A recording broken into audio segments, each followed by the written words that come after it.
سلامونه نیک هیله احترامات می قبول منظور کړي په دې هیله چې تاسو ټول خواږه اوریدونکو به راته روغ او جوړ او خوشاله اوسئ.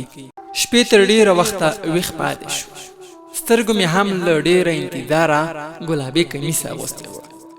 بڼو مې هم ځان پسې د کائناتو درانه ستوري تړلي وو چې ما به د پورتنیو او لاندنیو بڼو تر منځ بېلتون راوست. دوی به بیا لکه د ونو پیروتې یو له بله تاو شول. د خوب سلې مې د انتظار په دښته ګړندي آسونه ځغلول. تښتېدلې ژېړې څېرې مې د خوب په راڼه سیند سره اوټه وهله. خوب کې مې د انتظار له امله ګډوډ خوبونه لیدل. موبایل مې د واسکټ په ښي جیب کې چالان پرېښی و. د موبایل د تلنګا په اورېدو مې د انتظار په خوب تللي وجود کې د ویښتیا انګېزې وغوړېدې. د واسکټ جیب ته مې لړزېدلې ګوتې ورنږدې کړې. ګورم چې د موبایل په ښیښه مې د یاد په نمبر چې زما د ښوونځي ټولګیوال و سترګې ولګېدې. سمدستي مې د ځواب په تڼۍ ګوتې ته زور ورکړ. له یاد څخه هم له ډېرې خوښۍ سلام او روغبړ هیر شو. په همدې یې پیل وکړ چې واکه زیری مې در باندې زیری مې در باندې. دا غږ یې څو څو ځلې زما تر غوږو را بدرګه کړ. ما هم په درزېدلي زړه وخوړه چې د خپلې خوښۍ پوهنځي ته بریالی شوی یم. یاد له ډېرو ځورولو وروسته راته د زیري منلو په بدل کې وویل بغلان پوهنتون ژورنالیزم پوهنځي ته په لوړو نمرو بریالی شوی یم. دا زیری زما لپاره هغه زیری و چې له خوښۍ زما خبرو ته د پولادو زنځیرونه واچول. خبرې مې هېرې شوې. وجود مې له ډېرې خوښۍ د سړو څادر واغوست. طبیعت راته له هرې لورې د مبارکۍ نارې وهلې. په شونډو مې لکه د اوبو زړوبې نرۍ مسکا خوروله. کور کې اوسېدل راته دومره ښه نه ښکارېدل. په همدې تلوسه کې وم چې کله به د پوهنتون د دروازې په زړه د مینې ډک قدمونه ږدم. ژوند مې له طبیعته نوی نوي رنګونه اخیستل. راتلونکی مې راته لکه د سهار ستوری تک سپین ځلېده. له هر وخته مې ژوند ته زیات هیلهمند شو. د زړونو تړونه او د رب کارونو ته ګوره. یاد چې د ښوونځي په ټولګي کې راته نږدې ملګری و. په پوهنتون کې هم را سره د 4 کلونو لاروی شو. د ښوونیز کال د پیل 2مه ورځ 2 بجې وې. یاد را سره د موبایل په لیکه خبرې وکړې چې واکه نن به ضرور د پوهنتون لیدو ته ورځو. ما هم پراته له کوم دلیله ورسره ومنله. زموږ له کوره تر پوهنتونه نږدې 1 کیلومتره لاره وه. له کوره په وتلو مې له ځان سره ژمنه وکړه چې تر پوهنتون به پلی ځم. قدمونه مې دومره ګړندي و چې د لارې په سینه پرتو شیانو رانه مخ اړوه او د لارې خلاصون لپاره یې له ما سره مرسته کوله. هوس مې هم د پسرلي له عطرینو وږمو بې واکه مچکې اخیستې. د پوهنتون اکاډمیکې لمنې ته ورنږدې شو. یاد هم د پوهنتون په لویدیځه دروازه کې زما په تمه ولاړ و. له جوړ په خیر وروسته مو د دروازې تر شا پرېښوده او د پوهنتون په ارته سینه مو د زرین زرق په څېر پاسته پاسته قدمونه کېښودل. د خپل ټولګي پیدا کولو په لټه کې شو. ټولګی مو هم د یو څو پوښتنو وروسته پیدا او وردننه شو. ټولګی هم عجیبه ښکارېده. دا چې زموږ د ټولګیوالو شمېر ډېر و نو زموږ ټولګی د غونډو له هغه تالاره جوړ و چې ان 1500 کسان پکې ځایېدل. نن ورځ مو یوازې له ځینو ټولګیوالو سره پېژندګلوي وشوه خو د درس ویلو کوم څرک ونه لګېد. د ټولګي په هره څنډه او منځ کې ټولګیوال د بنډار لپاره 4 او 5 سره راغونډ شوي وو. زموږ د بنډار ډلګۍ د ټولګي دروازې ته مخامخ جوړ و. د ټولګي ور پناه نیستل شو. یو چا د ټولګي په مرمرین زړه بخملین قدمونه کېښودل.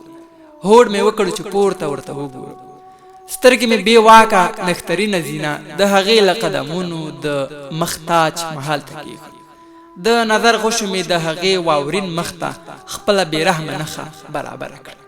سترګې مو هوډ وکړ چې په جنګ ورشي خو د هغې د شنو سترګو نظر دومره زورور و چې زما د سترګو نظر یې زما له سټه وویست. دا د هغې کتل نه و.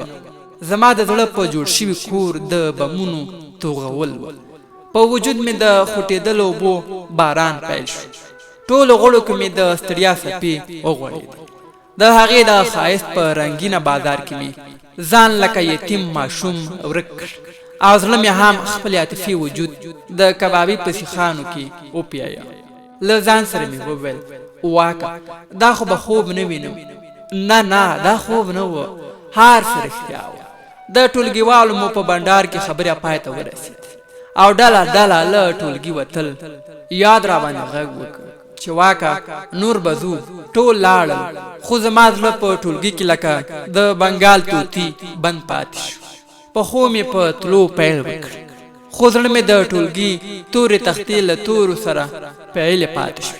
نن نیمه ورځ او بشپړه شپه مې د زړه شاهین خپلې وزرې په وم اسمان کې پړه کړ. نظر مې د هغې څېرې مخ ته کول.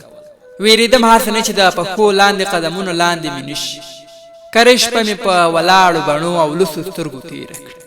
په همدې فکر کې وم چې د دې ګلرنګې کاپیرې نوم به څه وي. هو دومره ډاډه وم چې د ټولګي په حاضري کې خو به خامخا د دې نوم وي. سهار په زنګېدلي سر لکه د خوبولي ماشوم د پوهنتون تر ټولګي لاړو. نن ورځ د ټولګي ټولې څوکۍ په دوو برخو چې یو اړخ د نجونو او بل اړخ د هلکانو لپاره منظمې کېښودل شوې وې او په منځ کې یوه لاره د تګ راتګ لپاره پرېښودل شوې وه. زما په قسمت کې هلکانو د اړخ دریم قطار نجونو خوا لومړۍ څوکۍ په برخه شوه. هر یو ټولګیوال مو د ټولګي نالیدلې مینې ته ځان رارسوي. د ژبپوهنې ښوونکی مو هم د ټولګي تر وږو سترګو خپل قدمونه رابدرګه او ځان یې راوپېژه. څه ناڅه درس مو وویل. هغه وخت راورسېد چې زه لکه د مزلونو تږی لاروی ورته په وچه صحرا ناست. ښوونکي د حاضرۍ غوښتنه وکړه. یوه ټولګیوال مې د پوهنځي له ادارې د سترګو له رب سره حاضري ور وسپارله. دا چې د حاضرۍ په سر کې زما نوم و.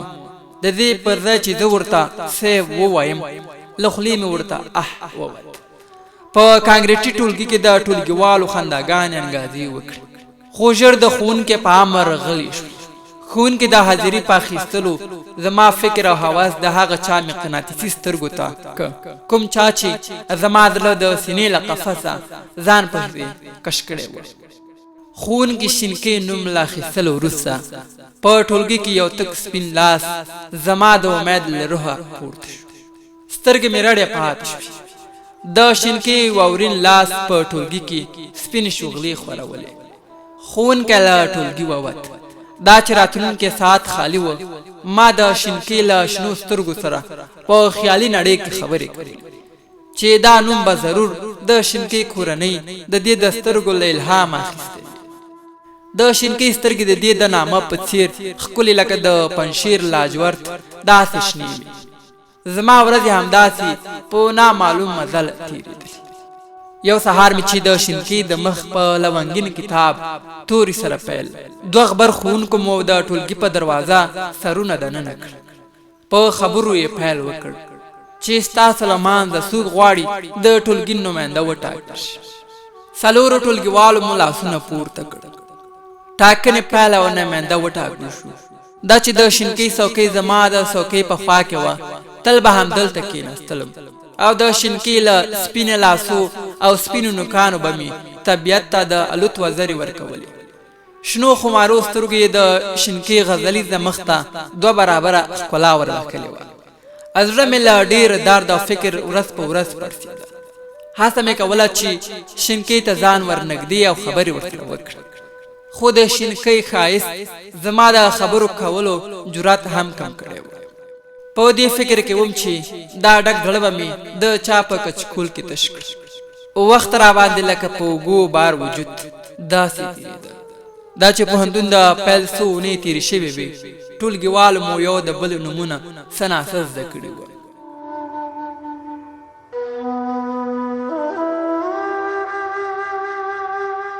له خپل څنګه غږ را باندې وشو. واکه سمدستي مې د زړه مړاوي تارونه په ترنګېدا راغله چې ورته مې وکتل. د شینکۍ له ورېښمینو شونډو دا خبرې راوټوکېدې. وبخه زه او پاتو وږي شوي یو. تر دوکانه لاړ شه. د دې پیسو په بدل کې موږ ته ډوډۍ چپس او اوبه راوړه. زما په بیروح وجود کې دومره وسه نه وه چې د شینکي تر ګوتو مې خپل لړزېدلې ګوتې ورنږدې کړې وای او د هغې له نریو سپینو قلمي ګوتو مې پیسې اخیستې وه. داسې فکر مې کوه چې ټول ټولګیوال زموږ په ننداره دي. د وجود په مړو غړو مې د خولو قطارونو منډې وهلې. یو زړه مې خپل او بل مې په پور واخیست. شینکي ته مې وویل خیر پیسې پرېږدي زه به یې راوړم. خو شینکي راسره ونه منله. پیسې یې راکړې. دکان ته په لاره مې په پیسو کې د شینکي د وجود عطرینه خوشبويي لټوله.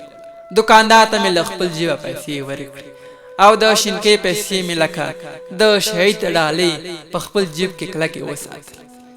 شینکي او پاتو دواړه زما په انتظار د ټولګي په دهلیز کې ولاړ چې دواړه مې د سترګو د نظر لاندې راغله. له زړه مې د سالنګ سیلې غېږه تاوه کړه. خوراکي توکي مې ورته وسپارل. شینکي راته وویل واکه په زحمت مې کړې بخښنه غواړم. شینکي د پستې ژبې تر څنګ په شنو سترګو هم خبرې کولې خو زما بایللي زړه د هغې د سترګو پوره ترجماني کوله. هغې ته پاتو زیاته ګرانه وه. دوی به لکه د مزار سپینې کوترې یو له بله نه بېلېدې او د پوهنتون له پسرلني نظام به یې خوند اخیست. شینکي به تل ناڅاپه له سپینې خولې په ما غږ کوو چې دکان ته لاړ شي او دوی ته خوراکي توکي راوړم. هر ځل به په ما یو قیامت تېرېده. دا چې زما په وجود به خولې راماتې شوې او د مخ رنګ به مې بدلون وموند یا ته هم شکونه پیدا شوي. یوه ورځ یا د پوهنتون له انګړه تر کوره یو ځای راسره راغی. په خبرو کې راټینګ کړم چې واک درنو اورېدونکو د سپوږمۍ خور ناول لومړۍ برخه تر همدې ځایه وه. دا چې دوهمه برخه کې څه کېږي نو هغه به راسره سبا ورځې خپرونه کې واورئ. تر هغې مو په پاک څښتن تعالی رب سپارم. هر چیرې چې یاستئ خات ودان کامیاب اوسئ. بې مینې بې جانانه مه شئ. خدای مو مل ښه وخت.